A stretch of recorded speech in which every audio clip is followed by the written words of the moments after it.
netizen mempersoalkan setiap tindakan yang kita ambil. Kita tangkap hari ni, kita lepas. Kita tangkap, kita lepas. Seolah kita memberi ruang kepada warga asing. Kita memberi ruang dan seolah kita tidak serius dalam kita menangani isu ini. Pendatang asing tanpa izin ni, dia tidak memilih kerja dan dia sanggup dibayar dengan gaji yang murah.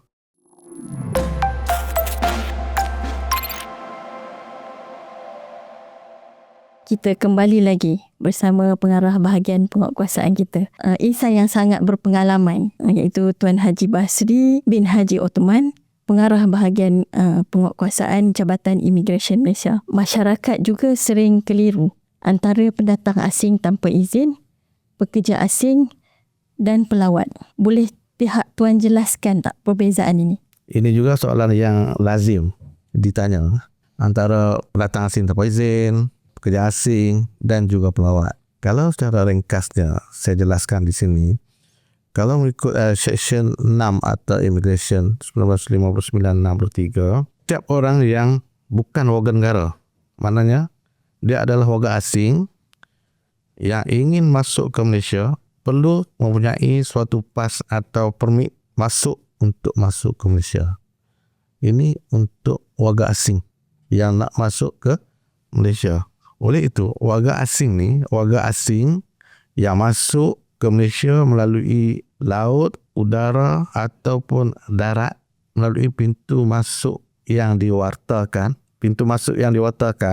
dan melalui pemeriksaan immigration, mereka akan diberikan pas lawatan sosial untuk tujuan lawatan saja. Maknanya bila dia masuk ke Malaysia, di pintu masuk kita akan bagi pas lawatan sosial untuk mereka ini masuk ke Malaysia. Mereka ini kita istilahkan sebagai pelancong ataupun pelawat. Supaya lebih jelas lagi, mereka yang datang ke Malaysia melalui sama ada pintu masuk laut, darat dan udara, iaitu pintu-pintu yang kita wartakan, masuk ke Malaysia melalui pemeriksaan immigration dan diberikan pas lawatan sosial. Mereka boleh berada di Malaysia dan mereka ini kita istilahkan sebagai pelancong ataupun pelawat. Manakala bagi pekerja asing yang sah, ini untuk pekerja asing pula, nak membezakan antara pelawat dengan pekerja asing tadi. Untuk pekerja asing yang sah, mereka masuk ke Malaysia melalui permohonan dan tajaan oleh majikan yang sah. Mana ada majikan yang sah yang telah memohon pekerja asing ini untuk masuk untuk bekerja dengan mereka. Dan mereka yang masuk untuk bekerja ini, Jabatan Immigration akan keluarkan pas lawatan kerja sementara, PLKS. Selalunya dalam bahasa biasa kita akan sebut PLKS lah. Kalau orang awam akan sebut permit kerja. Dan mereka yang mempunyai PLKS ini membayar cukai kepada kerajaan melalui levy dan bayaran pas. Itu beza dia.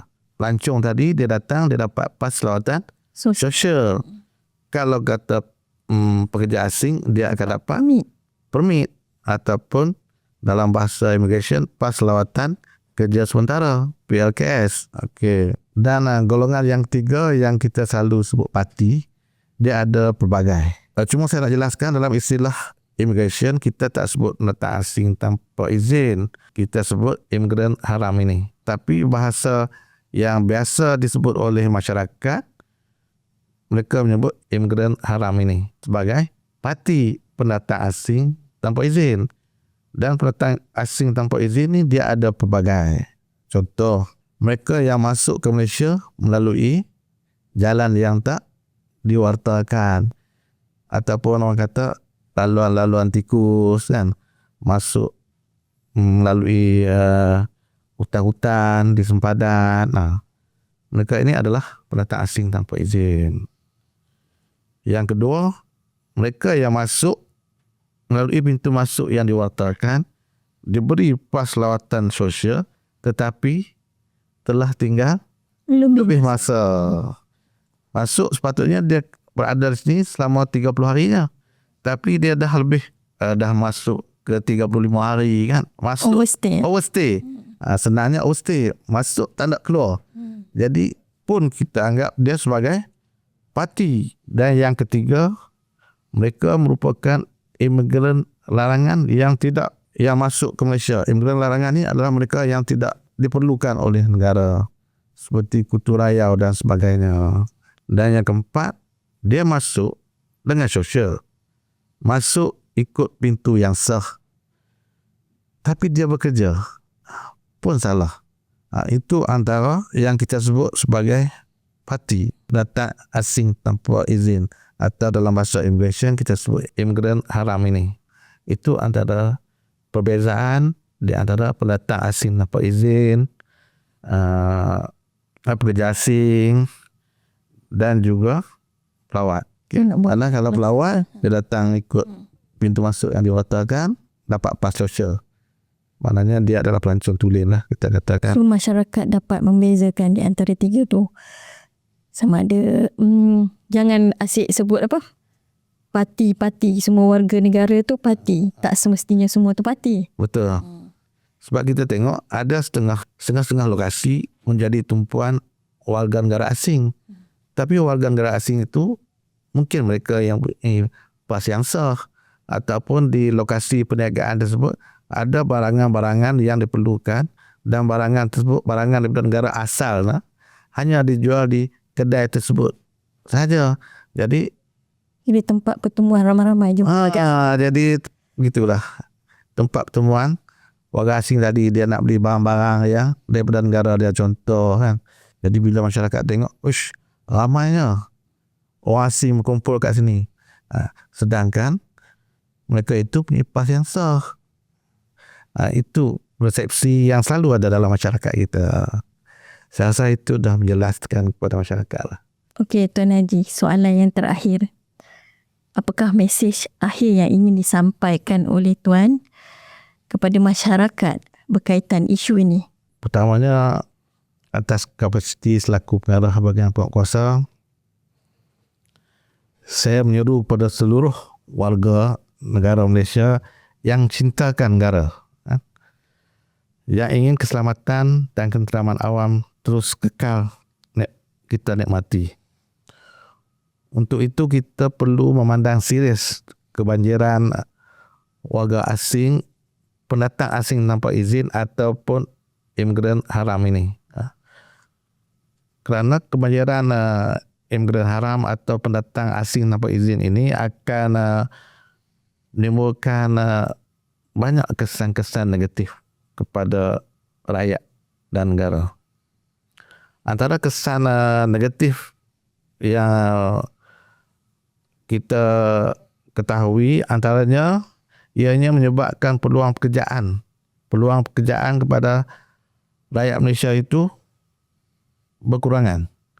Sebab pendatang asing tanpa izin ini dia tidak memilih kerja, dan dia sanggup dibayar dengan gaji yang murah. Selain daripada itu, mereka juga membolot subsidi yang disediakan kepada rakyat.